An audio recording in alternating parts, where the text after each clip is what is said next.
അപ്പൊ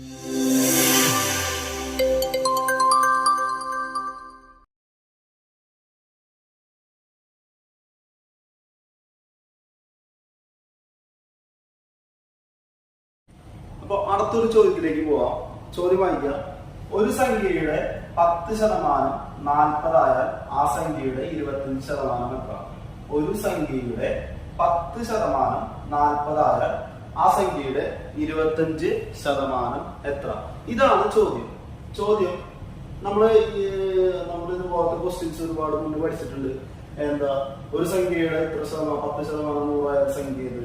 ഒരു സംഖ്യയുടെ 20% 100 ആയാൽ സംഖ്യ ഏത്? ഒരു സംഖ്യയുടെ 30% 50 ആയാൽ സംഖ്യ ഏത്? അങ്ങനെ അത് ഈ പേഴ്സൻറ്റേജ് എന്ന് പറയുന്ന ഭാഗത്തിന്റെ ആദ്യ ഘട്ടത്തിൽ നമ്മൾ പഠിച്ചിട്ടുണ്ട്.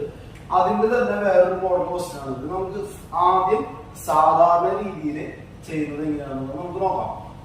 അപ്പോ ഒരു സംഖ്യയുടെ 40% നമ്മൾ എങ്ങനെ എഴുതാറ്? ഒരു സംഖ്യയുടെ 40% എന്ന് പറയുന്നത്, ഒരു സംഖ്യ എന്നുള്ളത് എക്സിന്റെ 10% എന്ന് പറയുന്നത് 10/100 ആണ്. എക്സിന്റെ 10% എന്ന് പറയുന്നത് 10/100 ആണ്. അത് 40 ആയാൽ സംഖ്യ ഏത്? അതാണ് നമ്മൾ ബേസിക്കലി നമ്മൾ ചെയ്യുന്ന ചോദ്യം.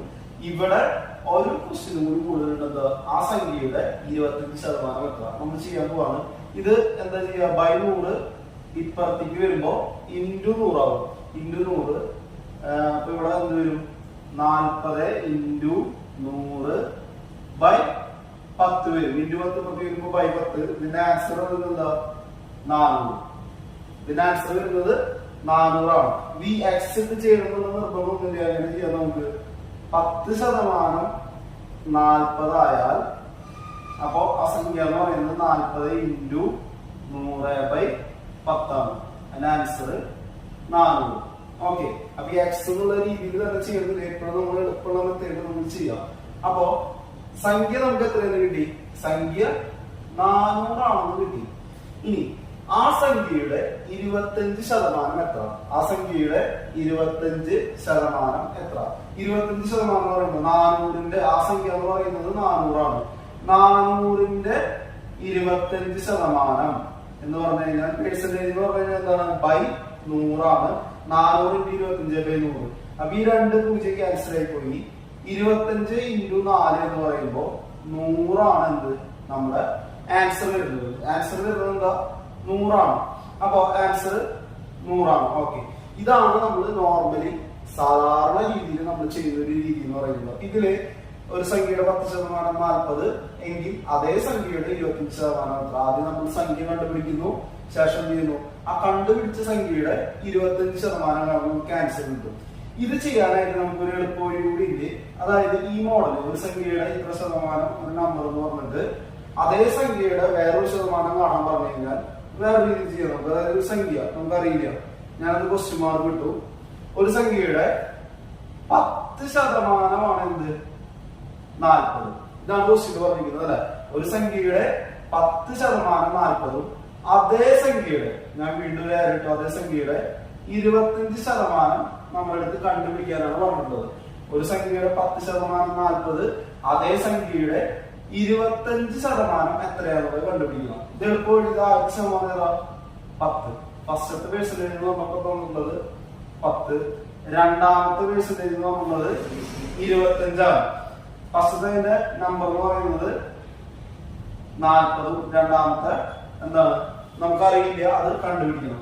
അപ്പൊ ഈ കണ്ടുപിടിക്കേണ്ട സംഖ്യ അതായത് ഈക്വൽ ടു എത്രയാണ്? രണ്ടാമത്തെ പെർസെന്റേജ്. ശ്രദ്ധിക്കണം, രണ്ടാമത്തെ പെർസെന്റേജ് ഡിവൈഡഡ് ബൈ ആദ്യത്തെ പെർസെന്റേജ് ഇൻറ്റു നമ്പർ. തന്നിട്ടുള്ള നമ്പർ ഏതാണോ അത് ഇൻറ്റു ചെയ്താൽ മതി. നമ്പർ ഉദ്ദേശിച്ചത് ഇവിടെ 40 എന്നുള്ളത് തന്നിട്ടുള്ളത്, അതാണ് നമ്പർ എന്നുള്ളത് ഉദ്ദേശിച്ചത്. ഇവിടെ സെക്കൻഡ് ബൈ ഫസ്റ്റ്. സെക്കൻഡ് എന്ന് പറയുന്നത് എത്രയാണ്? 25 ആണ്. ആദ്യത്തെ ഏതാണ്? 10 ആണ്. ഇൻറ്റു 100 എഴുതുന്നത് നമ്മുടെ നമ്പർ എന്ന് പറയുന്നത് 40 ആണ്. ഈ 0 ക്യാൻസൽ ആയി പോയി. 25 ഇൻറ്റു 4 എന്ന് പറയുന്നത് എത്രയത്? 100 ആയി. അപ്പൊ ഒറ്റ സ്റ്റെപ്പില് നമുക്ക് എത്ര കിട്ടും? ആൻസർ 100 ആണെന്നുള്ളത് കിട്ടും. ഓക്കെ, ഒറ്റ സ്റ്റെപ്പില് 100 ആണെന്നുള്ളത് കിട്ടും. അപ്പൊ നമ്മൾ ആദ്യം ചെയ്ത പോലെ ഒരു സംഖ്യയുടെ 10% കണ്ടുപിടിച്ച് സംഖ്യ 10% അത്ര സംഖ്യ കണ്ടുപിടിച്ചിട്ട് ആ സംഖ്യയുടെ 25% കാണാൻ നോക്കേണ്ട ആവശ്യമില്ല. എന്ത് ചെയ്താൽ മതി, ഡയറക്റ്റ് ഈക്വേഷനിലേക്ക് സബ്സ്റ്റിറ്റ്യൂട്ട് ചെയ്താൽ നമുക്ക് എന്ത് കിട്ടും, ആൻസർ നമുക്ക് കിട്ടും. മനസ്സിലായെന്ന് വിചാരിക്കുന്നു. മനസ്സിലായെങ്കിൽ നമുക്ക് എന്ത് ചെയ്യാം, അടുത്തൊരു ചോദ്യത്തിലേക്ക് പോവാം. അടുത്തൊരു ചോദ്യത്തിലേക്ക് പോവാം. ചോദ്യം: ഒരു ഗ്രാമത്തിലെ ജനസംഖ്യ 10,000-ൽ നിന്നും 14,000 ആയി വർദ്ധിച്ചാൽ വർധനവിന്റെ ശതമാനം എത്ര? ചോദ്യം ഒന്നുകൂടി വായിക്കാം. ഒരു ഗ്രാമത്തിലെ ജനസംഖ്യ എത്രയിൽ നിന്ന് 10,000-ൽ നിന്നും 14,000 ആയി വർദ്ധിച്ചാൽ വർധനവിന്റെ ശതമാനം എത്ര?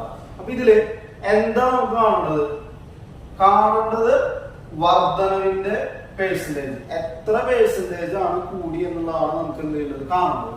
ഇതില് എന്തൊക്കെ തന്നിട്ടുണ്ട്? ആദ്യം ഉണ്ടായിരുന്നത് എത്രയാണെന്നുണ്ട്, 10,000 എന്നുള്ളത് തന്നിട്ടുണ്ട്. പിന്നെ എത്രയ്ക്ക് കൂടി, 14,000 ആയിട്ട് കൂടി. ഈ രണ്ട് കാര്യങ്ങളാണ് നമുക്ക് ഇവിടെ പറഞ്ഞിട്ടുള്ളത്. 10,000 എന്നുള്ളത് 14,000 ആൾക്കാർക്ക് കൂടി, അത് എത്ര ശതമാനമാണ് വർദ്ധിച്ചത്? ഇതാണ് നമ്മുടെ ചോദ്യം. ഇത് എങ്ങനെ ചെയ്യും? ആദ്യം ചെയ്യേണ്ട കാര്യം എന്ന് പറയുന്നത് എത്രയാണ് കൂടിയത് എന്നുള്ളത് നോക്കാം. എത്രയാണ് കൂടിയത് എന്നുള്ളത് നോക്കാം. എങ്ങനെയാ, 10,000 ആദ്യം ഉണ്ടായിരുന്നു, 14,000 ആയിട്ട് കൂടി. അപ്പൊ എത്രയാണ് കൂടിയത്, 4,000 കൂടി. 4,000 കൂടി. അപ്പൊ 4,000 കൂടിയിട്ടാണ് എന്തായത്, 14,000 ആയത്.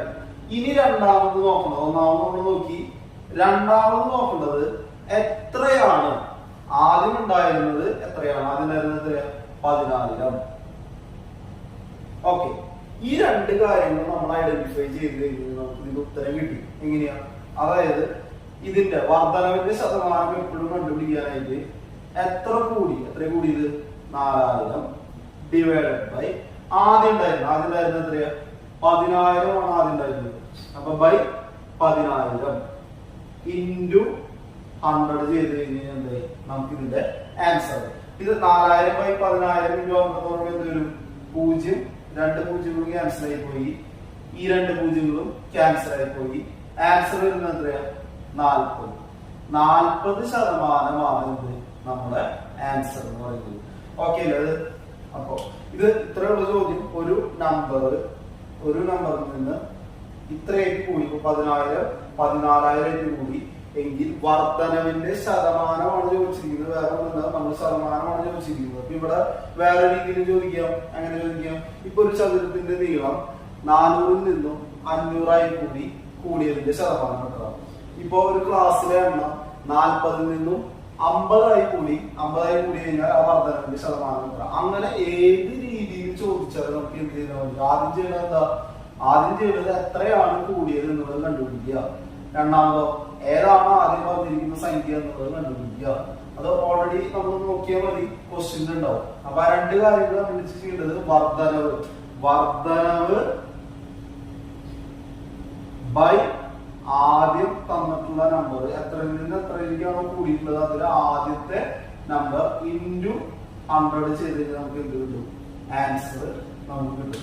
ഇത് വളരെ എളുപ്പമാണ്. ശ്രദ്ധിച്ച് ആ കാര്യങ്ങൾ മനസ്സിലാക്കി ചെയ്യുക എന്നുള്ളത് മാത്രമേ ഇത് ചെയ്യേണ്ടതുള്ളൂ.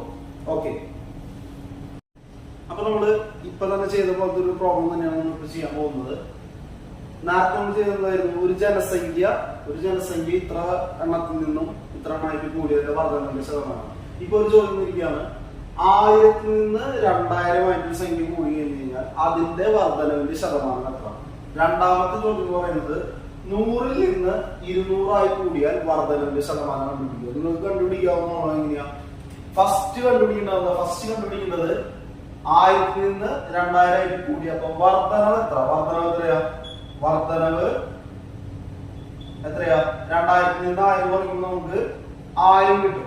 ആദ്യം ഉണ്ടായിരുന്നത് 1000 ആണ്. അപ്പൊ 1000 ബൈ 1000 ഇൻറ്റു 100 ഇൻറ്റു 100 എന്നുള്ളത് എപ്പോഴും 100 ആണ്. ഈ 2 പൂജ്യം ക്യാൻസൽ ആയി പോയി, ഈ പൂജ്യം ക്യാൻസൽ ആയി പോയി. ആൻസർ വരുന്നത് 100%. അതായത് 1000-ൽ നിന്ന് 2,000 ആയി കൂടിയപ്പോൾ 100%ആണ് എന്ത് ചെയ്തത്, വർദ്ധിച്ചത്. രണ്ടാമത്തെ ചോദ്യം നോക്കാം, 100-ൽ നിന്ന് 200 ആയി കൂടിയാൽ അത് എത്ര ശതമാനം വർദ്ധിച്ചു? അപ്പൊ 100-ൽ നിന്ന് 200 ആയി കൂടി കഴിഞ്ഞാൽ എത്ര കൂടും? 200 ആണ് കൂടുക. ആദ്യം ഉണ്ടായിരുന്നത് 100 ആണ്. ഇൻറ്റു എന്ത് ചെയ്താൽ മതി 100. അപ്പോ 0 2 0 ക്യാൻസൽ ആയി പോയി, 2 0 ക്യാൻസൽ ആയി പോയി. അപ്പൊ ഇനി ഇതില് ബാക്കിയുള്ളത് 200%. അപ്പൊ 100-ൽ നിന്ന് 200 കൂടിയാൽ 200%-മാണ് വർദ്ധിച്ചത്. അപ്പൊ ഇതില് ശരിയാണോ നമുക്ക് എന്താ ചെയ്യുക? 100-ന്റെ 200% കാണാം. അപ്പൊ 100-ൽ 200% എന്ന് പറയുന്നത് എത്രയാ? 200 ആണ്. ഓക്കെ, ഇത് വളരെ എളുപ്പമാണ്. ശ്രദ്ധിച്ച് ചെയ്ത് കഴിഞ്ഞാൽ നമുക്ക് എന്ത് ചെയ്യാം? ഉത്തരം നമുക്ക് ശരിയാക്കാവുന്നതാണ്. അപ്പൊ നമുക്ക് അടുത്ത ചോദ്യത്തിലേക്ക് പോവാം. അപ്പൊ നമുക്ക് അടുത്തൊരു ചോദ്യത്തിലേക്ക് പോവാം. ഇത് വളരെ രസകരമായിട്ടുള്ള ഒരു ചോദ്യമാണ്. എന്ന് പറഞ്ഞാൽ നമുക്ക് എക്സാം എഴുതുന്നവരാണ്, അങ്ങനത്തെ നമ്മൾ എഴുതിയിട്ടുള്ള എക്സാമിനെ റിലേറ്റ് ചെയ്തിട്ടുള്ള ഒരു ചോദ്യമാണ് പേഴ്സണലിന്റെ ഭാഗത്ത്. ചോദ്യം ഞാൻ വായിക്കാം. ഒരു പരീക്ഷയ്ക്ക് ജയിക്കാൻ 40% മാർക്ക് വേണം. 120 മാർക്ക് ലഭിച്ച കുട്ടി 80 മാർക്കിന്റെ കുറവിൽ പരാജയപ്പെട്ടുവെങ്കിൽ എത്ര മാർക്കിനാണ് പരീക്ഷ നടത്തിയത്? അപ്പൊ ഒന്നുകൂടി വായിക്കാം. ഒരു പരീക്ഷയ്ക്ക് വിജയിക്കാൻ 40% മാർക്ക് വേണം. 40% മാർക്ക് വേണം. 120 മാർക്ക് ലഭിച്ച കുട്ടി 80 മാർക്കിന്റെ കുറവിൽ പരാജയപ്പെട്ടുവെങ്കിൽ എത്ര മാർക്കിനാണ് പരീക്ഷ നടത്തിയത്? ഓപ്ഷൻസ് തന്നിരിക്കുന്നത് 400, 200, 300, 500. അപ്പോ നമ്മൾ എക്സാം ചെയ്തിട്ടുള്ളവരാണ്. എക്സാം ചെയ്തിട്ടുള്ളത് നമ്മളിപ്പോ ഒരു 80-ൽ എക്സാം എടുക്കുമ്പോൾ, 10-ന് മുമ്പേ 80-ലാണ്, 10ാം ക്ലാസ്സിലും 80-ലാണ് എക്സാം വരിക. 80-ൽ ഒരു എക്സാം എടുക്കുമ്പോ നമ്മൾ തോറ്റു, നമ്മളല്ലെങ്കിൽ വേറൊരാള്, ഇത് തോറ്റൊരു വിദ്യാർത്ഥി ഇത് തോറ്റു കഴിഞ്ഞ് കഴിഞ്ഞാൽ അവർ പറയും 18 മാർക്ക് കിട്ടിയെന്ന് വെക്കുക. 18 മാർക്ക് കിട്ടി കഴിഞ്ഞാൽ അവർ പറയും ഒരു 6 മാർക്ക് കൂടി ഉണ്ടെങ്കിൽ ഞാൻ ജയിച്ചാണ്. ആ ഒരു രീതി തന്നെയാണ് ഇവിടെ ഉപയോഗിച്ചിരുന്നത്. എന്താ? 120 മാർക്ക് ലഭിച്ച കുട്ടി 80 മാർക്കിന്റെ കുറവിൽ പരാജയപ്പെട്ടു. അപ്പൊ ജയിക്കാൻ എത്ര മാർക്ക് വേണം? 120ഉം 80ഉം കൂടി കൂട്ടി കഴിഞ്ഞാൽ ആ കിട്ടുന്ന മാർക്കാണ് ജയിക്കാൻ വേണ്ടത്. അപ്പോ നമ്മുടെ അടുത്തോടെ എന്താ കണ്ടുപിടിക്കാൻ പറഞ്ഞിരിക്കുന്നത്? ആകെ എത്ര മാർക്കിനാണ് നടത്തിയിട്ടുള്ളത്. അപ്പൊ ഇവിടെ 120 മാർക്ക് ഒരു കുട്ടി കിട്ടി. 120 മാർക്ക് കിട്ടി. അതിന്റെ കൂടെ ഒരു 80 കൂടി കൂട്ടിയാലാണ് എന്ത് കിട്ടുക? ജയിക്കാനുള്ള മാർക്ക് കിട്ടുക. അത് എത്രയാണ്? 200 ആണ്. 120 മാർക്ക് ആ കുട്ടിക്ക് കിട്ടിയില്ലായിരുന്നു. 80 മാർക്കിന് കിട്ടണം, എന്നാൽ മാത്രമേ ജയിക്കുള്ളൂ. അപ്പൊ 200 മാർക്കാണ് ജയിക്കാൻ വേണ്ടത്. ഇത് തന്നെ ഈ ക്വസ്റ്റ്യനില് വേറെ രീതിയിൽ പറഞ്ഞിട്ടുണ്ട്. എങ്ങനെയാ പറഞ്ഞത്? ഒരു പരീക്ഷയ്ക്ക് വിജയിക്കാനായിട്ട് 40% മാർക്ക് വേണം. അപ്പൊ വിജയിക്കാൻ വേണ്ട ശതമാനം എന്ന് പറയുന്നത് എന്താണ്? 40%. വിജയിക്കാൻ വേണ്ട മാർക്ക് എന്ന് പറയുന്നത് എന്താണ്? 200 ആണ്. ഓക്കെ, വിജയിക്കാൻ വേണ്ട പെർസെന്റേജ് എന്ന് പറയുന്നത് 40% ചോദ്യത്തിൽ പറഞ്ഞിട്ടുണ്ട്. വിജയിക്കാൻ വേണ്ട മാർക്ക് എന്ന് പറയുന്നത് 200 മാർക്കാണെന്നുള്ളത് നമ്മൾ കണ്ടുപിടിക്കുകയും ചെയ്തു. അപ്പൊ ഇത് രണ്ടും ഒന്നാണ്. ഇത് പെർസെന്റേജിൽ പറഞ്ഞു, ഇതെന്താ? സംഖ്യാരൂപത്തിൽ പറഞ്ഞു. അപ്പോ ഇത് നമ്മൾ ആദ്യം ചെയ്തിട്ടുള്ള അതേ രീതി തന്നെയാണ്. 40%. നമ്മൾ ചോദ്യം ഞാൻ റിപ്പീറ്റ് ചെയ്യാം, നമുക്ക് ഓർമ്മ വരും. ഒരു സംഖ്യയുടെ 40% 200 ആയാൽ ആ സംഖ്യ കണ്ടുപിടിക്കുക. അതേ രീതിയിൽ തന്നെയാണ് ചെയ്യേണ്ടത്. ഒരു സംഖ്യ ഇത് പറയുന്നത് ആകെ എത്ര മാർക്കിനാണ് പരീക്ഷ നടത്തിയത്, ആകെ പരീക്ഷ നടത്തിയ മാർക്ക്. അപ്പൊ ഇവിടെ ഒരു സംഖ്യയുടെ എക്സ് എടുത്ത് ചെയ്യേണ്ട ആവശ്യമില്ല. കാരണം ഇങ്ങനെ പറഞ്ഞാൽ നമുക്ക് ഈസി ചെയ്യാം. സംഖ്യ കണ്ടുപിടിക്കാൻ എന്താ ചെയ്യുക? 200-നെ 100 കൊണ്ട് ഗുണിക്കുക ബൈ ഈ 40 ഇടാം. ഇനി നിങ്ങളിപ്പോ എക്സ് ഇട്ടിട്ട് ചെയ്താലും എന്താണ്? ഇതേ രീതിയിൽ തന്നെയാണ് കിട്ടുക. അപ്പൊ 0 0 ക്യാൻസൽ ആയി പോയി. 4 20-ല് 5 പ്രാവശ്യം, അതായത് 20/4 എന്ന് പറയുമ്പോ 5, 50 × 10 എന്ന് പറയുമ്പോ 500. അപ്പൊ ഇവിടെ 500 മാർക്കിനാണ് നമ്മുടെ പരീക്ഷ നടത്തിയിട്ടുള്ളത്. അപ്പൊ ചോദ്യം ഞാൻ പറയാം, 40% വിജയിക്കാൻ വേണം. ഇവിടെ സംഖ്യാരൂപത്തിൽ പറഞ്ഞിട്ടുണ്ടെങ്കിൽ സ്പ്ലിറ്റ് ചെയ്തിട്ടാണ് പറഞ്ഞിട്ടുള്ളത്. 120 മാർക്ക് 80 മാർക്ക്, അത് രണ്ടും കൂടി കൂട്ടിയപ്പോൾ 200 മാർക്ക്. അപ്പൊ 200 മാർക്കാണ് ജയിക്കാൻ വേണ്ടത്. 40% ജയിക്കാൻ വേണ്ടത്. രണ്ട് രീതിയിൽ പറഞ്ഞു. ആ രണ്ടും നമ്മൾ എന്ത് ചെയ്തു? ഇക്വേറ്റ് ചെയ്തു. അതിൽ നിന്ന് ആകെ എണ്ണം കണ്ടുപിടിച്ചു. അപ്പൊ നമുക്ക് ഇവിടെ ആൻസർ വരുന്നത് 500 പേരാണ് എന്ത് ആ ഒരു പരീക്ഷ എഴുതിയിട്ടുള്ളത്. അപ്പൊ നമുക്ക് ഇതേ മോഡലിലുള്ള അടുത്തൊരു ചോദ്യം കൂടി നമുക്ക് നോക്കാം. അപ്പൊ നമ്മളിപ്പോ ചെയ്ത പോലത്തെ പരീക്ഷ നമുക്ക് ഒരു ചോദ്യം കൂടി നമുക്ക് ചെയ്ത് നോക്കാം. ഇതില് നിങ്ങൾ അങ്ങനെ തന്നെ ഇത് എഴുതി വെക്കരുത്. എഴുതി കഴിഞ്ഞ പ്രാവശ്യം ചെയ്ത പ്രോബ്ലത്തിന് അതേ മോഡലായിരുന്നു ഒറ്റയടിക്ക് ചെയ്ത് അവസാനിപ്പിക്കരുത്. ചോദ്യം കൃത്യമായി വായിച്ചതിന് ശേഷം എന്ത് ചെയ്യണം? ഒരു മാത്സിന്റെ ഏത് ചോദ്യം കിട്ടുമ്പോഴാണെങ്കിലും ചോദ്യം കൃത്യമായി വായിച്ച് എന്താണ് കണ്ടുപിടിക്കേണ്ടത് എന്നുള്ളത് മനസ്സിലാക്കി അതിനെന്തൊക്കെ സൂചനകൾ നമുക്ക് തന്നിട്ടുണ്ട് എന്നുള്ള കാര്യങ്ങൾ കൃത്യമായിട്ട് മനസ്സിലാക്കിയതിന് ശേഷം മാത്രമേ നമുക്ക് എന്ത് ചെയ്യുന്നുള്ളൂ പ്രോബ്ലം ചെയ്യാൻ തുടങ്ങാൻ പാടുള്ളൂ. ഇവിടെ ക്വസ്റ്റ്യൻ നേരത്തെ ദിവസം തന്നെ ഒരു പരീക്ഷയ്ക്ക് വിജയിക്കാൻ 50% മാർക്ക് വേണം. 320 മാർക്ക് ലഭിച്ച കുട്ടി 30 മാർക്കിന്റെ കുറവിൽ പരാജയപ്പെട്ടുവെങ്കിൽ എത്ര മാർക്കിനാണ് പരീക്ഷ നടത്തുന്നത്? അപ്പോ ജയിക്കാനായിട്ട് എത്ര മാർക്ക് വേണം? 320 പ്ലസ് 30. അപ്പോ 320 പ്ലസ് 30 350 മാർക്കാണ് ജയിക്കാൻ വേണ്ടത്. ഔട്ട് ഓഫ് എത്രയാണെന്ന് നമുക്ക് അറിയില്ല. 350 മാർക്കാണ് ജയിക്കാൻ വേണ്ടത്. അതെങ്ങനെ കിട്ടി? 320 മാർക്ക് കുട്ടിക്ക് കിട്ടിയിട്ടുണ്ടായിരുന്നു, 30 മാർക്കിന്റെ കുറവുണ്ട്. അപ്പൊ അത് രണ്ടും കൂടി കൂട്ടി കഴിഞ്ഞാൽ എന്ത് കിട്ടും? ജയിക്കാനുള്ള മാർക്ക് കിട്ടും. അപ്പൊ അതൊക്കെ ഈ ഓൾറെഡി ഇതിനോട് ഈക്വൽ ആയിട്ടുള്ള ഒരു സംഭവം നമുക്ക് ഇവിടെ തന്നിട്ടുണ്ട്. എന്താ? വിജയിക്കാൻ 50% മാർക്ക്. ഓക്കെ, അപ്പൊ ഇത് രണ്ടും പറയുന്നത് ഒരേ കാര്യം തന്നെയാണ്, രണ്ട് രീതിയിൽ പറഞ്ഞു. ഒന്ന് പേഴ്സന്റേജിന്റെ രീതിയിലും മറ്റേത് സംഖ്യയുടെ രൂപത്തിലും നമ്മുടെ അടുത്ത് പറഞ്ഞു. അപ്പോ 50% എന്ന് പറയുന്നത് എന്താണ്? 350 ആണ്. ജയിക്കാൻ വേണ്ട മാർക്ക് എന്ന് പറയുന്നത് 350 ആണ്. അത് 50% ആണെങ്കിൽ ആകെ എത്ര? എന്ത് ചെയ്താൽ മതി? 350 ഇൻറ്റു 100 ബൈ 50. ഇത് നമ്മൾ സാധാരണ സംഖ്യയുടെ 50% 350 ആണെങ്കിൽ സംഖ്യ എത്ര? ആ രീതിയിൽ തന്നെയാണ് നമ്മൾ ചെയ്യുന്നത്. അപ്പൊ ഇത് അത് ചെയ്ത് വരുമ്പോൾ നമുക്ക് ഇത് കിട്ടും. നമ്മളിത് ഡയറക്റ്റ് ചെയ്തു. 0 0 ക്യാൻസൽ ആയി പോയി. 5 35 7 പ്രാവശ്യം അല്ലെങ്കിൽ 5 10 2 പ്രാവശ്യം ആണെങ്കിൽ കുഴപ്പമില്ല, നിങ്ങൾ സൗകര്യത്തിനനുസരിച്ച് ചെയ്യാം. അപ്പൊ ബാക്കി വരുന്നത് 70 ഇൻറ്റു 10 700 മാർക്ക്. അപ്പൊ 700 മാർക്കാണ് ഇതിന്റെ ആൻസർ വരുന്നത്. അപ്പൊ നമ്മള് ഇതുവരെ ചെയ്തതിൽ നിന്നും കുറച്ച് വ്യത്യസ്തമായിട്ടുള്ള ചോദ്യത്തിലേക്ക് നമ്മൾ കടക്കാം. അത് നമുക്ക് ചോദ്യം വായിക്കുമ്പോൾ മനസ്സിലാവും. അനൂപിന്റെ വരുമാനം സതീശന്റെ വരുമാനത്തെക്കാൾ 25% കൂടുതലാണ്. അപ്പൊ ഫുൾ സ്റ്റോപ്പ് വായിച്ചോളൂ. അനൂപിന്റെ വരുമാനം സതീശന്റെ വരുമാനത്തെക്കാൾ 25% കൂടുതലാണ്. ഓക്കെ, എങ്കിൽ സതീശന്റെ വരുമാനം അനൂപിന്റേതിനേക്കാൾ എത്ര ശതമാനം കുറവാണ്? അപ്പൊ ഈ ചോദ്യത്തിന് നിങ്ങൾക്കൊരു പ്രത്യേകത കാണാം. നമ്മൾ മുന്നിൽ ഇതുവരെ ചെയ്തിട്ടുള്ള ചോദ്യങ്ങളല്ല, അതിനേക്കാളും ലേശം ഡിഫറെന്റ് ആയിട്ടുള്ള ക്വസ്റ്റ്യൻ ആണ്. അപ്പോ രണ്ട് കാര്യങ്ങളോട് പറയുമ്പോൾ ഒന്ന് എന്താ? ഒന്ന് അനൂപ്, രണ്ട് സതീശൻ. അപ്പൊ ഈ രണ്ട് പേരുടെ ഉള്ളോ പേഴ്സന്റേജ് എന്ന് പറഞ്ഞിട്ടുള്ളത് 25% കൂടുതലാണ്. ഒറ്റ പേഴ്സന്റേജ് എന്ന് പറഞ്ഞിട്ടുള്ളോ സതീശിന്റെ വരുമാനം അനൂപിന്റേതിനേക്കാൾ എത്ര ശതമാനം കുറവാണ്. അപ്പൊ എന്താണ് ചോദ്യം എന്നുള്ളത് നമുക്ക് നോക്കാം. ഈ അനൂപിന്റെ വരുമാനം എന്ന് പറയുന്നത്, അനൂപിന്റെ ഒരു സാലറി ഉണ്ട്. ആ സാലറി എന്ന് പറയുന്നത് സതീശന്റെ സാലറിനേക്കാളും 25% കൂടുതലാണ്. അനൂപുണ്ട്, സതീഷുണ്ട്. സതീഷിന്റെ സാലറിനേക്കാളും 25% കൂടുതലാണ് ആരുടെ? അനൂപിന്റെ സാലറി. അങ്ങനെയെങ്കിൽ ചോദ്യം ശ്രദ്ധിച്ചോളൂ.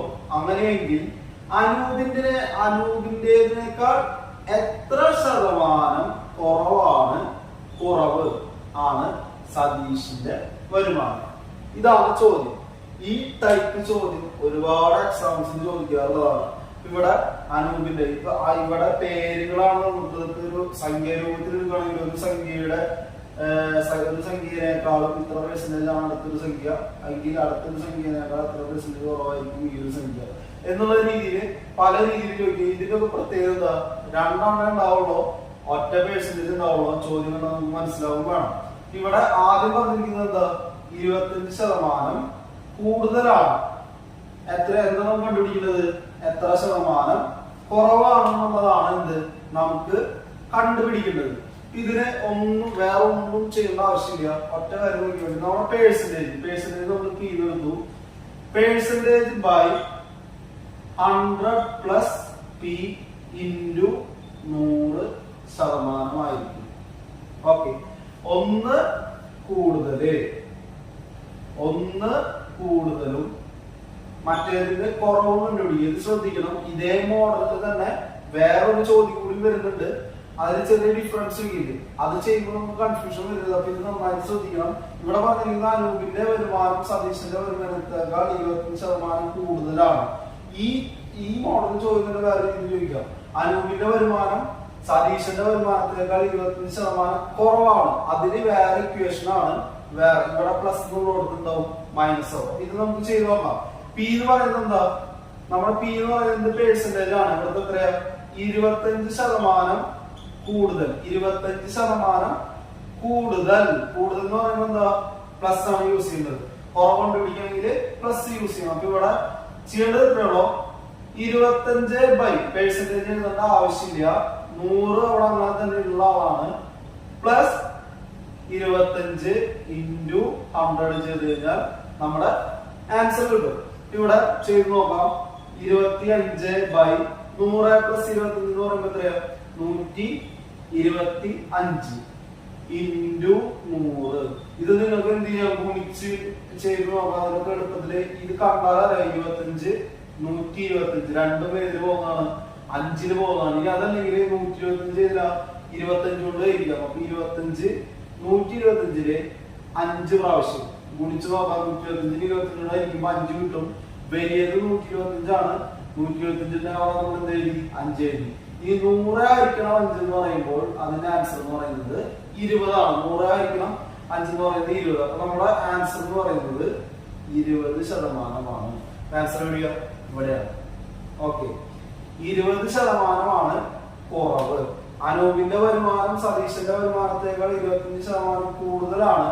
അപ്പോ സതീശന്റെ വരുമാനം അനൂപിന്റേതിനേക്കാൾ 20% കുറവാണ്. ഓക്കെ ആണുള്ളത്? ഓക്കെ ആണ്. ഇതില് കൃത്യമായിട്ട് ചോദ്യം മനസ്സിലാക്കുക. ഈ ഒരു മോഡൽ ചോദ്യം ഏത് രീതിയിൽ ചോദിച്ചു കഴിഞ്ഞാൽ നമുക്ക് ഏത് ഇക്വേഷൻ യൂസ് ചെയ്യാം? ഈ ഒരു ഇക്വേഷൻ നമുക്ക് ഡയറക്റ്റ് യൂസ് ചെയ്യാം. ഇതിലെന്താ പ്രത്യേകത? ചോദ്യത്തിന്റെ പ്രത്യേകത എന്താ? 2 ആളുകളെ ഉണ്ടാവുള്ളൂ. ആളുകൾ അല്ലെങ്കിൽ അളവുകളെ ഉണ്ടാവുള്ളൂ. അതിന് ഒരു പേഴ്സൻറ്റേജ് പറഞ്ഞിട്ടുണ്ടാവുള്ളൂ. ഒരെണ്ണം കൂടുതലാണെങ്കിൽ കുറവ് എത്രയാണെന്ന് കണ്ടുപിടിക്കാനുള്ള ചോദിക്കുമ്പോഴാണ് നമ്മൾ ഇക്വേഷൻ യൂസ് ചെയ്യേണ്ടത്. ഈ ഒരു ഇക്വേഷൻ നമ്മൾ യൂസ് ചെയ്യുന്നത്. അപ്പൊ ഇതില് ഈ ഒരു മോഡൽ തന്നെ നമുക്ക് ഒരു പ്രോബ്ലം കൂടി നമുക്ക് എന്ത് ചെയ്യാം? ചെയ്ത് നോക്കാം. അത് ചെയ്യുന്നുണ്ടോ ഒന്നുകൂടി ക്ലിയർ ആയിരിക്കും. ഓക്കെ, നമ്മള് കഴിഞ്ഞ പ്രോബ്ലത്തിൽ ചെയ്തെന്തായിരുന്നു? കഴിഞ്ഞ പ്രോബ്ലത്തിൽ നമ്മൾ ചെയ്തത് രണ്ടുപേരുടെ പ്രായം വന്നിട്ട് ആ ഒരു പേഴ്സൻറ്റേജ് കാണാനായിരുന്നു നമ്മൾ ചെയ്തത്. അതേ രീതിയിലുള്ള ഒരു ചോദ്യം തന്നെയാണ് ഇതും. ഇത് നമുക്ക് നോക്കാം എങ്ങനെയാണ് ചെയ്യേണ്ടത് കൃത്യമായിട്ട് വായിച്ചു നോക്കാം. എന്നിട്ട് എന്ത് ചെയ്യുക? ചെയ്യാൻ നോക്കാം. ഒരു ചതുരത്തിന്റെ നീളം 10% വർദ്ധിപ്പിച്ചു. അപ്പൊ നീളത്തിന്റെ കേസാണ് പറയുന്നത്. 10% വർദ്ധിപ്പിച്ചു. 10% വർദ്ധിപ്പിച്ചു. വീതി എത്ര ശതമാനം കുറഞ്ഞാൽ വിസ്തീർണത്തിൽ വ്യത്യാസം ഉണ്ടാവില്ല? അതായത് വീതി എത്ര ശതമാനം കുറഞ്ഞാൽ വിസ്തീർണത്തിൽ വ്യത്യാസം ഉണ്ടാവില്ല? ഓപ്ഷൻസ് 9/11, 1/7, 10%, 12%. അപ്പൊ നോക്കിയേ, ഇതില് ഒരു ചതുരത്തിന്റെ നീളം 10% വർദ്ധിപ്പിച്ചു. വീതി എത്ര ശതമാനം കുറഞ്ഞാൽ വിസ്തീർണത്തിൽ വ്യത്യാസം ഉണ്ടാവില്ല? ഇത് നേരത്തെ ചോദ്യത്തിന് തന്നെ വേറൊരു രൂപമാണ്. നേരത്തെ ചോദ്യം എന്തായിരുന്നു? ഇപ്പൊ ഇവരുടെ വരുമാനം, അവരുടെ വരുമാനം സതീഷിന്റെ വരുമാനത്തേക്കാൾ എത്ര ശതമാനം കൂടുതലാണ് എങ്കിൽ സതീഷിന്റെ വരുമാനം ഇതിനേക്കാൾ എത്ര കുറവായിരിക്കും. അതേ മോഡൽ ക്വസ്റ്റ്യൻ തന്നെയാണ്. നീളം 10% കൂടുതലാണ്. അതായത് ഒരു ചതുരത്തിന്റെ നീളം 10% വർദ്ധിപ്പിച്ചു എന്ന് പറഞ്ഞാൽ എന്താ? വീതിയേക്കാൾ 10% കൂട്ടി. അപ്പൊ നീളം വീതിയേക്കാളും 10% കൂടുതലാണ്. വീതി നീളത്തേക്കാൾ എത്ര ശതമാനം കുറവാണ്? ഇതാണ് ഇവിടുത്തെ ചോദ്യം. സെയിം മെത്തേഡ് നമ്മൾ ഇക്വേഷൻ എന്താ പറഞ്ഞാൽ? P/100 plus P into 100. ഇതാണ് നമ്മുടെ ഇക്വേഷൻ. P എന്ന് പറയുന്നത് പേഴ്സൻറ്റേജ്, കൂടിയ പേഴ്സൻറ്റേജ്. ശ്രദ്ധിക്കേണ്ട കാര്യം, ഒരു സംഖ്യയോ അല്ലെങ്കിൽ പറയുന്ന ഏത് അളവോ ആയിക്കോട്ടെ, അത് ഇത്ര പേഴ്സൻറ്റേജ് വർദ്ധിപ്പിച്ചു, ഇത്ര പേഴ്സൻറ്റേജ് കുറഞ്ഞാൽ എത്ര എന്നുള്ള സംഭവം ചോദിക്കുകയാണെങ്കിൽ മാത്രം ചെയ്യാൻ പറ്റുള്ളൂ. ഈ പ്ലസിന്റെ ഇക്വേഷൻ നമുക്ക് യൂസ് ചെയ്യാൻ പറ്റുള്ളൂ. അപ്പൊ P എന്ന് പറയുന്നത് പേഴ്സൻറ്റേജ് 10%. 10/100 പ്ലസ് 10 ഇൻറ്റു 100 ചെയ്ത് കഴിഞ്ഞാൽ കിട്ടും? നമ്മുടെ ആൻസർ കിട്ടും 10/. പറഞ്ഞോളൂ. 10/100 പ്ലസ് 10 എന്ന് പറയുമ്പോ 110 ഇൻറ്റു 100. 0 ക്യാൻസൽ ആയി പോയി. ബാക്കി വരുന്നത് 100/11. ഇത്ര ചെയ്ത് കിട്ടി കഴിഞ്ഞാൽ എന്ത് ചെയ്യുക? അവിടെ നിർത്താം, ഓപ്ഷനിലേക്ക് പോവാം. 100/11, 9 1/11 ഉണ്ട്, 1/7 ഉണ്ട്, 10 ഉണ്ട്, 12 ഉണ്ട്. അപ്പൊ 100/11 കാണാം. അപ്പൊ എന്ത് ചെയ്യണം? ഇത് എന്ത് ഭിന്നാണ്? വിഷമ ഭിന്നാണ്. വിഷമ ഭിന്നം എന്ന് പറഞ്ഞു കഴിഞ്ഞാൽ അംശം വരുന്നതും ഛേദം ചെറുതായിട്ടുള്ളതാണ് ഇത് വിഷമ ഭിന്നം എന്ന് പറയുന്നത്. ഇതിനെ എന്തിലേക്ക് ആക്കണം? മിശ്ര ഭിന്നത്തിലേക്ക് ആക്കണം. എങ്ങനെയാക്കും? നമ്മൾ പഠിച്ചിട്ടുണ്ടല്ലേ, സാധാരണ ഹരിക്കണ പോലെ ഹരിക്കുക. 11 100, 1ന് മൂല്യം 10ന് മൂല്യം 100, അതായത് 100 11 ഹരിക്കുമ്പോ 9 പ്രാവശ്യം അല്ലെ. 9 × 11 പറയുമ്പോ 99 ശിഷ്ടം 1. ഓക്കെ ആണല്ലോ? ഓക്കെ ആണ്. ഇതിനെ എങ്ങനെ എഴുതാം? ആദ്യം എഴുതുന്നത് ഏതാ? മുകളിൽ. ഇത് നമ്മൾ കളയാം. 9 ആദ്യം എടുത്തു, 9 എടുത്തു, ഈ ക്ലോക്ക് വൈസ് തിരിയുക. 1 എടുത്തു, 11 എടുത്തു. അപ്പൊ 9 1/11 ഓപ്ഷൻ ഉണ്ടോ നോക്കാം. 9 1/11 ഓപ്ഷൻ ഉണ്ടോ നോക്കാം. 1/11 ഓപ്ഷൻ ഉണ്ട്. ഇതാ ഓപ്ഷൻ എ ആണ്. 9 1/11 ആണ് ആൻസർ. ഇത് നമ്മള് നേരത്തെ ചെയ്ത അതേ രീതിയിലുള്ള പ്രോബ്ലം ആണ്. അപ്പൊ ഇത്തരം ചോദ്യങ്ങൾ വന്നു കഴിഞ്ഞാൽ ചെയ്യാനുള്ള രീതി എന്ന് പറയുന്ന ഇക്വേഷൻ എന്താ? P/100 + P × 100. ഇതാണ് ഈ രീതി ചെയ്യാറുള്ളത്. നമുക്ക് ഇതിന്റെ വേറൊരു മോഡലും കൂടി നമുക്ക് ചെയ്ത് നോക്കാം. അപ്പൊ നമ്മള് നേരത്തെ നോക്കിയ പോലത്തെ ഒരു ചോദ്യം കൂടി നമ്മൾ ചെയ്യാനായത് P/100 + P × 100% എന്ന് പറയുന്ന അതേപോലത്തെ ഒരു ചോദ്യം കൂടി നമ്മൾ നോക്കാൻ പോവാണ്. ചോദ്യം നോക്കാം. ഒരു ടൂത്ത് പേസ്റ്റിൽ 50% കൂടുതൽ എന്ന് എഴുതിയിരിക്കുന്നു. ഒരു ടൂത്ത് പേസ്റ്റിൽ 50% കൂടുതൽ എഴുതിയിരിക്കുന്നു. അത് എത്ര ശതമാനം ഡിസ്കൗണ്ടിന് തുല്യമാണ്? അത് എത്ര ശതമാനം ഡിസ്കൗണ്ടിന് തുല്യമാണ്? അപ്പോ ഇവിടെ ശ്രദ്ധിക്കേണ്ട കാര്യം, ചോദ്യം നമുക്ക് വായിക്കാം. ഒരു ടൂത്ത് പേസ്റ്റിൽ 50% കൂടുതൽ എന്ന് എഴുതിയിരിക്കുന്നു. അത് എത്ര ശതമാനം ഡിസ്കൗണ്ടിന് തുല്യമാണ്? ഇവിടെ ആ ടേം ഒന്ന് ശ്രദ്ധിക്കണം. ഏതാ? 50% കൂടുതൽ നമുക്കറിയാം. 50% കൂടുതൽ. ഇനി അത് എത്ര ശതമാനം ഡിസ്കൗണ്ടിന് തുല്യമാണ്? ഡിസ്കൗണ്ട് എന്ന് പറഞ്ഞാൽ എന്താ? ഡിസ്കൗണ്ട് എന്ന് പറഞ്ഞാൽ നമ്മളൊരു കടയിലേക്ക് പോയി ഒരു സാധനം വാങ്ങിക്കുമ്പോ അതിന് കിട്ടുന്ന കുറവാണ് എന്ത്? പരസ്യവിലയിൽ നിന്ന് കിട്ടുന്ന കുറവാണ് എന്ത്? ഡിസ്കൗണ്ട് എന്ന് പറയുന്നത്. അപ്പൊ ഇവിടെ ഡിസ്കൗണ്ട് എന്ന് പറയുന്നത് എന്താ? കുറയലാണ്.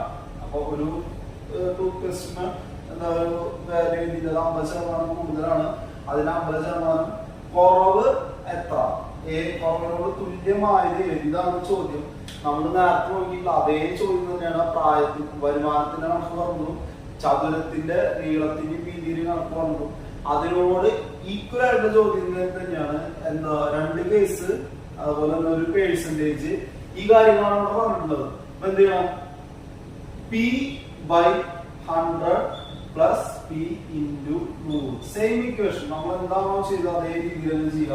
അപ്പൊ എന്ത് കിട്ടും? 50/100 പ്ലസ് എത്രയുള്ളത്? 50% 50 × 100. ആദ്യം എന്ത് ചെയ്യണം? ആദ്യം 50/100 + 50 എന്ന് പറയുമ്പോൾ 150 × 100. 50/150 × 100. 0 0 ക്യാൻസൽ ആയി പോയി. ഇനി ഇതെന്ത് ചെയ്യാം? 500/15 എന്നാണ് വരാം. 500/15. ഇതെന്ത് ചെയ്യാ? ഇത് ചെറുതാക്കാം. ചെറുതാക്കാന്ന് പറഞ്ഞത് ഹരിക്കുക. 500 ഹരിച്ചാൽ പോകുന്നു നോക്കാം. 3 ഇല്ല, പോവില്ല. കാരണം 500/15 എന്ന് പറയുമ്പോൾ 3 × 15 45, വീണ്ടും 50 വരും. അപ്പൊ അത് എന്ത് കഴിഞ്ഞാൽ പോയില്ല. അപ്പൊ നമുക്ക് എന്ത് ചെയ്യാം? ഇത് 500, 500നെ 5 കൊണ്ട് ഹരിക്കുമ്പോ എത്രയാ? 100. 15നെ 5 കൊണ്ട് ഹരിക്കുമ്പോ എത്രയാ? 3. അപ്പൊ 100/3 എന്ന് പറയുമ്പോൾ ചെയ്യുമ്പോ എത്ര കിട്ടും? 100/3 നമ്മുടെ ഓപ്ഷനിൽ ഇല്ല. അപ്പൊ നമ്മൾ എന്ത് ചെയ്യണം? 100/3 ചെയ്യുമ്പോ 33, 9, 10, 9, 1. അപ്പൊ 33 രണ്ടാമത്തെ 1 പിന്നെ 3. 33 1/3. സോറി, ഓപ്ഷൻ ഇതാണ്. 33 1/3 ആണ് ഇതിന്റെ ആൻസർ എന്ന് പറയുന്നത്. അപ്പൊ ഓപ്ഷൻ സി ആണ് നമ്മുടെ ആൻസർ എന്ന് പറയുന്നത്. അപ്പൊ നമ്മള് ഈ ഒരു മോഡൽ എത്രണ്ണം ചെയ്തു? 3 ക്വസ്റ്റ്യൻ നമ്മളിവിടെ ചെയ്തു. ഈ 3 ചോദ്യങ്ങളും കൃത്യമായിട്ട് മനസ്സിലായത് കരുതുന്നു. ഇത് നമ്മൾ ഇതുവരെ ചെയ്തതിൽ വെച്ച് വ്യത്യസ്തമായിട്ടുള്ള ഒരു മോഡലാണ്. സ്ഥിരമായിട്ട് എക്സാമിന് ചോദിക്കുന്ന ഒരു പ്രോബ്ലം കൂടിയാണ് കേട്ടോ. അപ്പൊ നമുക്കൊരു അടുത്തൊരു ചോദ്യത്തിലേക്ക് പോവാം. അപ്പൊ നമുക്ക് അടുത്തൊരു ചോദ്യത്തിലേക്ക് കടക്കാം. ഇതുവരെ നമ്മൾ നോക്കിയത് എന്തായിരുന്നു?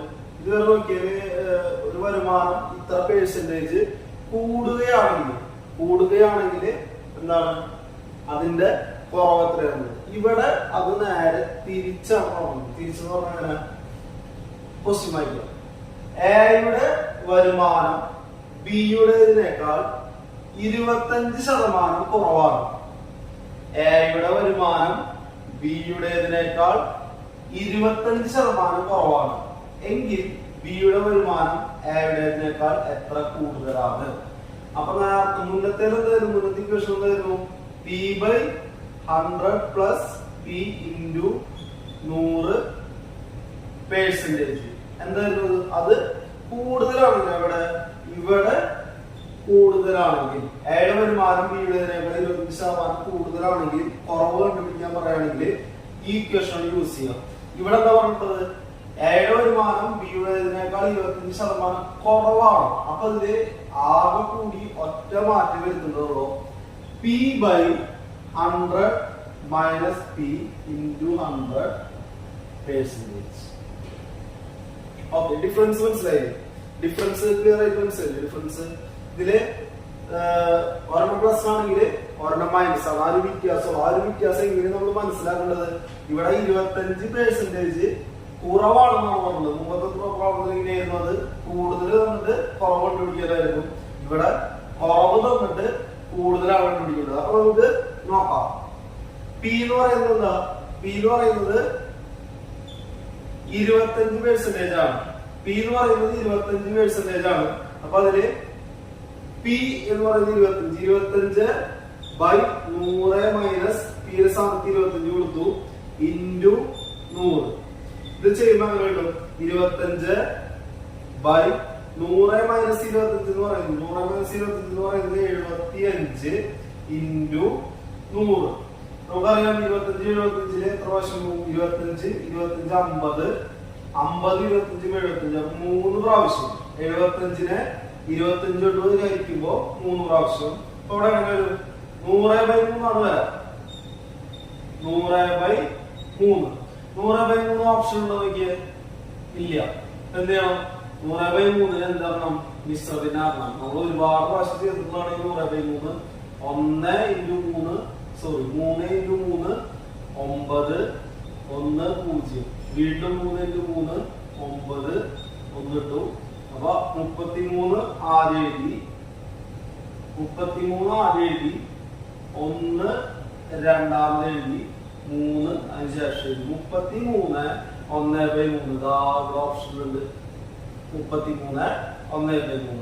അപ്പൊ നമ്മൾ ഈ ചോദ്യത്തിൽ ചെയ്തിട്ടുണ്ടെങ്കിൽ ആ ഈ ഇക്വേഷനില് ആകെ കൂടി എന്താ ഒരു മാറ്റം വരുത്തിയിട്ടുള്ള ആ മാറ്റം എന്തായിരുന്നു? ഇവിടെ പ്ലസ് എന്നുള്ളത് മൈനസ്. ഇവിടെ പ്ലസ് എന്നുള്ളത് മൈനസ് ആവണമെങ്കിൽ നമ്മൾ എന്ത് ചെയ്യണം? എന്ത് ചെയ്യുന്നതാണ് പ്ലസ് എന്നുള്ളത് മൈനസ് ആവണമെങ്കിൽ ഇവിടെ ക്വസ്റ്റ്യൻ നോക്കാം. ക്വസ്റ്റ്യൻ എന്താണ്? ക്വസ്റ്റ്യനില് 25% കുറവാണ് വന്നിട്ടുള്ളത്. അതായത് കുറവ് തന്നിട്ട് കൂടുതൽ കാണാൻ പറയുകയാണെങ്കിൽ ഈ ഇക്വേഷനിൽ മൈനസും, കൂടുതൽ തന്നിട്ട് കുറവ് തരാൻ പറയുകയാണെങ്കിൽ ഈ ഇക്വേഷൻ എന്തായിരിക്കണം? പ്ലസ് ആയിരിക്കണം. അപ്പൊ ഇതുപോലത്തെ ഒരു ചോദ്യം ഒരെണ്ണം കൂടി നമ്മൾ ചെയ്യും. ആ ഒരെണ്ണം കൂടി ചെയ്ത് കഴിഞ്ഞാൽ അതിൽ ക്ലിയർ ആയിട്ട് പോകണം, സെറ്റ് ആവണം. ഓക്കെ, അപ്പൊ നമുക്ക് അടുത്തൊരു ചോദ്യത്തിലേക്ക് കടക്കാം. നമ്മൾ കുറച്ചു മുന്നേ ചെയ്ത കഴിഞ്ഞ പ്രോബ്ലത്തിൽ ചെയ്ത അതേ മോഡൽ ക്വസ്റ്റ്യൻ തന്നെയാണ് കേട്ടോ. ഇത് നമുക്ക് നോക്കി നോക്കാം എങ്ങനെ ചെയ്യേണ്ടതെന്നുള്ളത് നോക്കി നോക്കാം.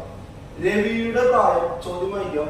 രവിയുടെ പ്രായം ശരത്തിൻ്റെതിനേക്കാൾ 20% കുറവാണ് എങ്കിൽ ശരത്തിന്റെ പ്രായം രവിയുടേതിനേക്കാൾ എത്ര ശതമാനം കൂടുതലാണ്? ചോദ്യത്തിന്റെ മോഡ് കണ്ടോ? ചോദ്യം ഒരു സെന്റൻസ് പോലും മാറ്റില്ല. ചില കാര്യങ്ങൾ മാത്രം അങ്ങോട്ടും ഇങ്ങോട്ടും മാറ്റുള്ളൂ. ബാക്കിയുള്ളതെല്ലാം സെയിം ആണ്. കുറവാണെങ്കിൽ കൂടുതൽ എത്ര, കൂടുതലാണെങ്കിൽ കുറവ് എത്ര. അപ്പൊ ഇവിടെ 20% കുറവാണ്. അപ്പൊ എത്ര ശതമാനം കൂടുതലാണ്? നമുക്കറിയാം എത്ര ഇക്വേഷൻ ഉണ്ട്? 2 ഇക്വേഷൻ. ഒന്ന് എന്ന് പറയുന്നത് P by 100 plus P into 100 ശതമാനം. രണ്ടാമത് പറയുന്നത് P by 100 minus P into 100 ശതമാനം എന്നിങ്ങനെയുള്ള രണ്ട് ഇക്വേഷൻ നമുക്കുള്ളൂ അല്ലെ. ഈ രണ്ട് ഇക്വേഷന്റെ ഏത് ഉപയോഗിക്കണം? ഈ പ്ലസ് ഉപയോഗിക്കണോ? പ്ലസ് ഉപയോഗിക്കണമെങ്കിൽ പറഞ്ഞ 20% കുറവാണെങ്കിൽ കൂടുതൽ എത്ര? ഇത് ഉപയോഗിക്കുന്നപ്പോഴാണ് ഇപ്പൊ 20% കൂടുതലാണ് എങ്കിൽ കുറവ് എത്ര എന്ന് ചോദിക്കുകയാണെങ്കിൽ നമുക്ക് ഇത് ഉപയോഗിക്കാം. ഇത് ഉപയോഗിക്കാം. ഇവിടെ എന്താ 20% കുറവാണ് എങ്കിൽ കൂടുതൽ എത്ര? അപ്പൊ നമുക്ക് ഇത് വേണ്ട. ആരെ മതി? ഇവനെ മതി. P/100 - P × 100. അപ്പോ P എന്ന് പറയുന്നത് 20% P എന്ന് പറയുന്നത് 20 ആണ്. 20%. അപ്പൊ അങ്ങനെ 20/100 - 20 × 100. ഇത് ചെയ്തിട്ട് കിട്ടുന്നത് എന്താണോ അതാണ് നമ്മുടെ ആൻസർ എന്ന് പറയുന്നത്. അപ്പോ 20/80 × 100 ക്യാൻസൽ ചെയ്ത് കളയാലോ. ഈ പൂജ്യം ക്യാൻസൽ ആയി പോയി. 2 8 4 പ്രാവശ്യം 8/2 4 4 100 25 പ്രാവശ്യം 100 4 കൊണ്ട് ഹരിക്കുമ്പോ 25 കിട്ടും. അപ്പൊ നമ്മുടെ ആൻസർ എത്രയാണ്? 25 ആണ് നമ്മുടെ ആൻസർ. ഓപ്ഷൻ എ ആണ് നമ്മുടെ ആൻസർ. അപ്പൊ ഇവിടെ ചോദ്യം എന്ന് പറയുന്നത് 20% എന്നുള്ളത് കുറവ് തന്നിട്ട് കൂടുതൽ കണ്ടുപിടിക്കാനാണ് പറഞ്ഞത്. അതുകൊണ്ടാണ് നമ്മൾ എഴുതുന്നത് ഈ മൈനസ് എന്ന് പറയുന്ന ഒരു പോർഷൻ എടുത്തിട്ടുള്ളത്. അപ്പോ ഇത് ഈ രീതിയിലാണ് ചെയ്യുക. ഈ രീതിയിൽ ഏത് ക്വസ്റ്റ്യൻ വന്നാലും എന്ത് ചെയ്യണം? നമുക്കത് ചെയ്യാനായിട്ട് കിട്ടണം.